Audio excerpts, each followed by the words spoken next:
هنا القاهرة. هقول ايه بس يا اختي في جيراني اللي ما يتعشروش دول ابدا.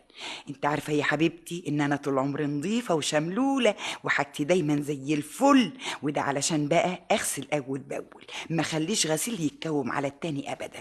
لكن تقولي ايه بقى في الجيران اللي بيغيروا مني هيطقوا مني عشان انا نظيفه وشملوله.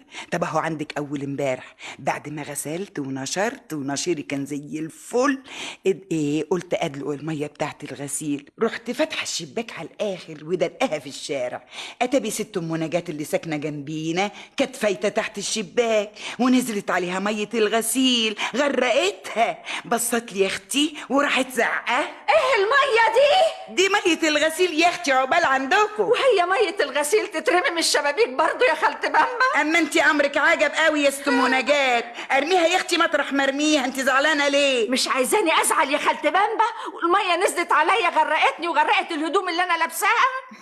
ولا تحملي هم يا ست ام نجاة. ما احملش هم ازاي بقى؟ وحياة غلاوتك الميه نظيفه ومغليه كمان بصابون نمره 1 من اللي بالشيء الفلاني. يعني ايه صابون نمره 1 بالشيء الفلاني؟ مانيش فاهمه يا خالتي بامبا. يعني احمدي ربنا اللي هدومك اتغسلت ببلاش، كلها يا اختي ساعه ولا 2 تقعديهم في الشمس تنشفي على طول وتبقى هدومك زي الفل. غلطتش يا اختي، اقوم ابص الاقي الست ام نجاة قال ايه تروح على الكراكون عدل وتعمل له مذكره، واللي في الكراكون يا اختي يعوموا على عمهم ويعملوا لي قال ايه محضر عشان بدلق ميه في الطريق العام. حق النبي ده يصح برضه بين الجيران وبعضيهم. واحكي يا اختي للراجل ابو سيد يقول لي: حد يرمي الميه في الشارع من الشبابيك يا بامبا؟ امال دورات المياه معموله ليه؟ يا اخويا اصلا انا كنت جنب الشباك، ايه بقى اللي هيوديني دورة الميه؟ هو انت بس غاوي تعبي وخلاص؟ يبقى تستاهلي تروح تشتكيكي وتحبسك كمان. انت يا راجل انت معايا ولا مع الكراكون؟ يا بامبا انا مع الحق.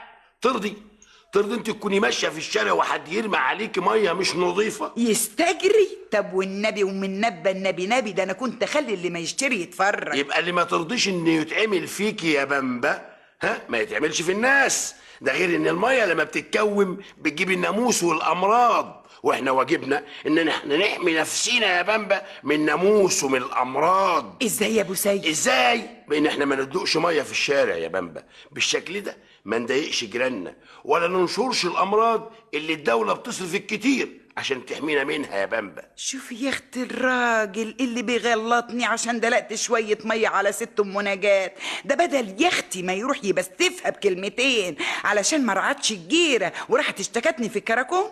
لكن هقول لكم ايه، طول عمره كده واقف ضدي وما يجيش في صفي ابدا، يا عيني عليا.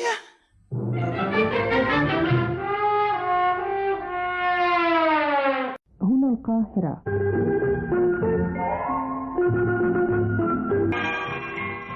لو كنت مكاني، برنامج من إعداد وإخراج ضياء الدين بيبرس.